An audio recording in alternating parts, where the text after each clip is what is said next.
Hey guys, welcome to my channel. So, last week, may nakita akong video na yung Harbor Freight dito, meron na rin silang clone ng Streamlight TLR1. So, ito original na Streamlight TLR1.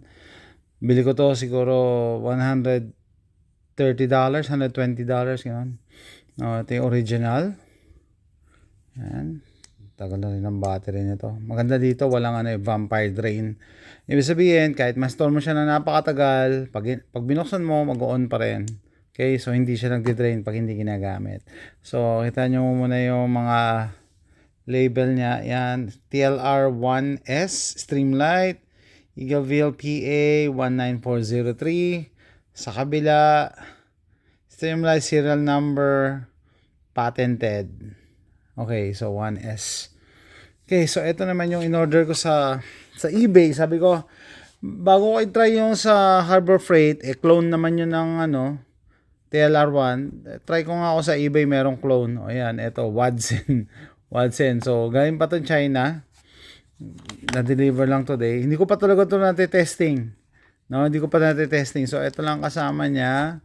Mga attachments. No, tsaka Allen tool.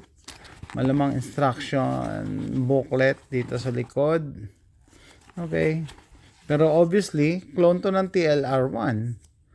Ito nyo. Parehas sa parehas, oh.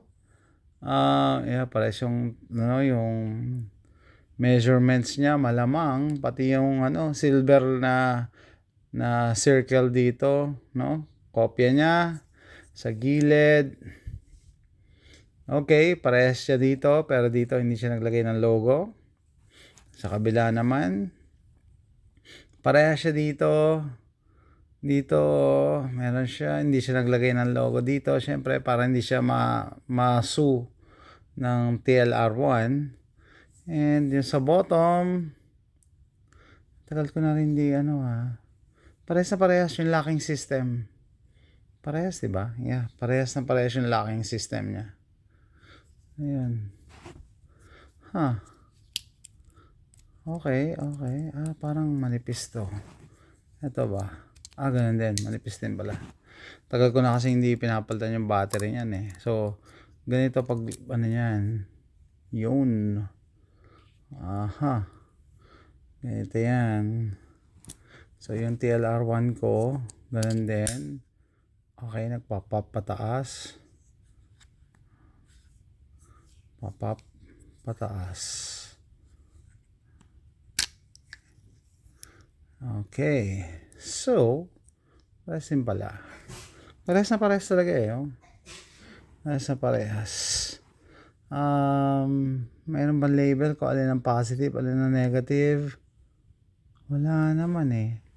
Hindi ko makita. Titignan ko to kung may label. So, gayahin na lang natin yun sa Streamlight. Gayahin na lang natin.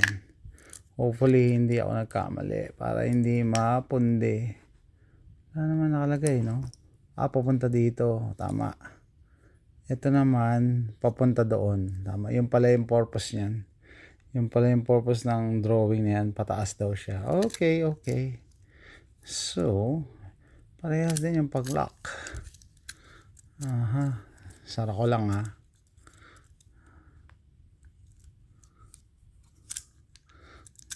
Paano ba to? Yun. I-angkla nyo muna dito. Sabi ko sa inyo, tagal ko na hindi na bubuksan to eh. Tipid sa battery nitong Streamlight eh. Hindi ko pa yata napapalitan yung baterya nito. Okay, so moment of truth. Halos parehas naman yung weight without any weighing scale. Parehas din eh. Parehas din yung weight niya oh. Parehas din yung weight. Talagang clone to, ginaya to. So sabi ko ito $125. Ito $35. So 1/5 of the price. Tingnan natin. Okay, pag sa left side, temporary. Left side. Nakita nyo ba yung difference? Pagka right side, permanent. Right side, permanent. Parehas. Parehas eh, oh. Parehas lang. Para sa akin, parehas lang. I don't know. Parehas lang eh, no? Kung sakali mang mas malinaw ang TLR1, very minimal ang difference. Very minimal. I mean, for the price, baka nga mas malinaw to. Baka mas malinaw. Ito, bago pa yung baterya nito sa kanan. Pero for the price, yeah. Mukhang mas malinaw to. Mas malinaw. Mas malinaw siya. No? Makita nyo ba yan? Dapat parehas ang distance eh. Para makita yung ano. Yup. Yeah, yan pa lang. Makikita mo na. Mas malinaw yung original na TLR1. Pero 1/5 ang presyo. No? I mean, pwede na. Sa $35, pwede na. Kesa 100 ano. Minsan naglalagay ako ng TLR1 para dagdag weight ng pistol eh. So sa rail sa front para makatulong sa pag-manage ng recoil. Pero for $35, pwede pa akong bumili ng 3 pang ganito sa compared ito $130. Pero makita mo nga pagka meron kang device to measure the difference in lumens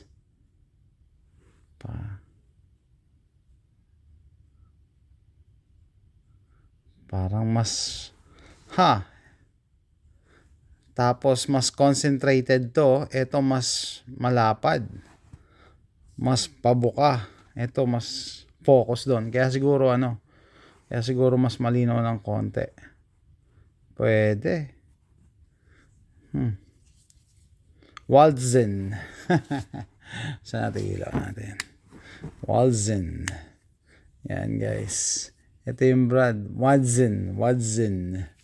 Clone ng Streamlight TLR1. Yan siya. Yung looks parehas. Yung controls parehas. Yung locking system parehas. And yung battery parehas. Saka yung positioning ng battery parehas. Pati dito sa side na to, yung locking system niya rito. Nagkakatalo lang talaga sa sa mas malinaw ng konting-konti lang. Mas malinaw ng konti. Napapalitan ba to? Interchangeable ba? O cover lang to? Ay nako, cover lang. Sayang. Pagpapalitin sana natin baka masira pa. Kada sana ako na interchange para matalagang matest. Ayan guys. Copycat ng Streamlight. Makita mo yung direction ng ilaw.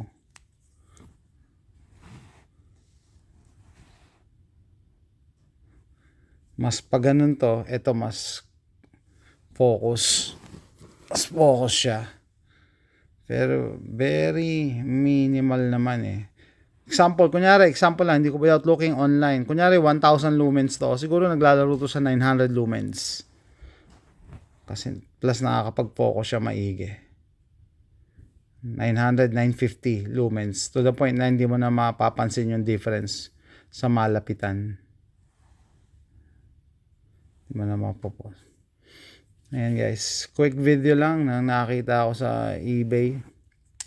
I assume na yung sa Harbor Freight na kinopy nila sa TLR1 baka ito lang yun baka ni-rebadge lang nila baka nilagyan lang nila ng pangalan, I don't know. So maybe bibili rin ako ng ganun para makita, kasi confirm ko na na mas mahina to ng konting-konti.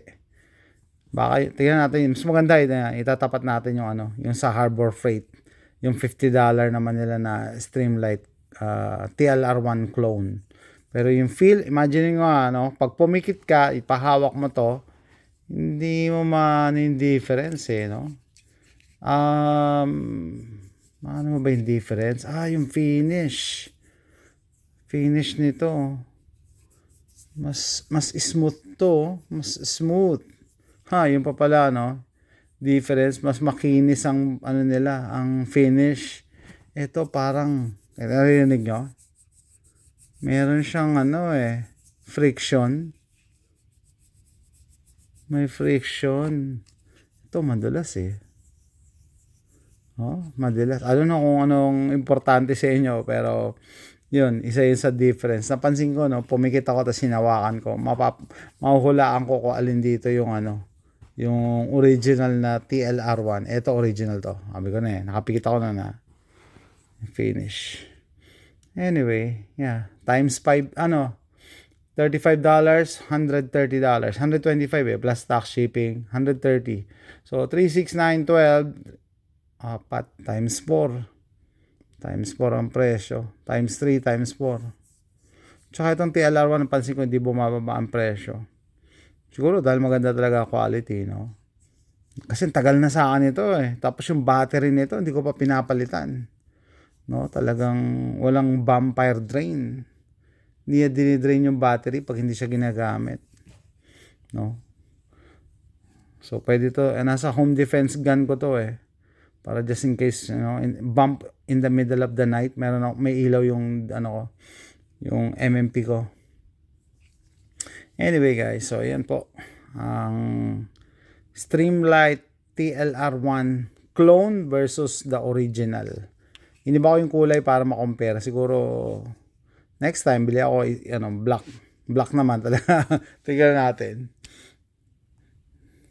Okay guys, let me know what you think. Bye.